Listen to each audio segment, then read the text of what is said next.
শুধু রূপা নয় দীপা, সোনাও তোমারই সন্তান। লাবণ্যর মুখে এমন কথা শুনে দীপা চমকে ওঠে। হ্যাঁ বন্ধুরা, অনুরাগের ছোঁয়ার আগামী পর্বগুলোতে আমরা ঠিক এমনটাই দেখতে চলেছি। সোনাকে খুঁজতে মরিয়া হয়ে উঠেছে দীপা, সূর্যসহ বাড়ির সবাই। প্রাথমিক পর্যায়ে সূর্য দীপাকে ভুল বুঝলেও এখন বুঝতে পারছে রূপার কথায় যে দীপার কোনো দোষ নেই। সোনাকে কিডন্যাপ করেছে অন্য কেউ। খুঁজতে খুঁজতে সোনা যে ডেরায় ছিল সেই ডেরায়ও পৌঁছে যায় সূর্য ও দীপা, কিন্তু মিশকা চক্রান্ত করে সোনাকে আবার অন্য একটি ডেরায় নিয়ে চলে যায়।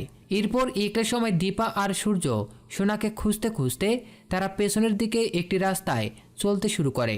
দীপা দেখে একটি গাড়ি দাঁড়িয়েছে একটি বাড়ির পেছনে। দীপা আর সূর্য সেই গাড়িটিকে অনুসরণ করে সেই বাড়িতে গিয়ে দেখে সোনা ওখানেই বাধা আছে। দীপা সোনাকে ওই ঘরটা থেকে উদ্ধার করে বুকে জড়িয়ে ধরে। সোনাও দীপাকে জড়িয়ে ধরে কান্না করতে থাকে। সূর্য আপসেট হয়ে সোনাকে বলল, সোনা মা, এই ঘটনার পর আমি কোনোভাবেই তোমাকে এখানে রাখতে পারবো না, তাই কালই তোমাকে নিয়ে বাইরে চলে যাব।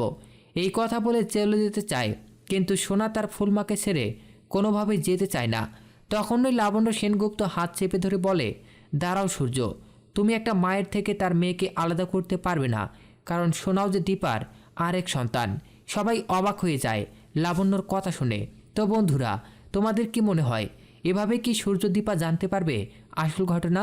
আর এটা দেখতে তোমাদের কেমন লাগবে অবশ্যই কমেন্ট করে জানাও, এবং পরবর্তী আপডেট সবার আগে দেখতে আমাদের চ্যানেলটি এখনই সাবস্ক্রাইব করুন। ধন্যবাদ সবাইকে।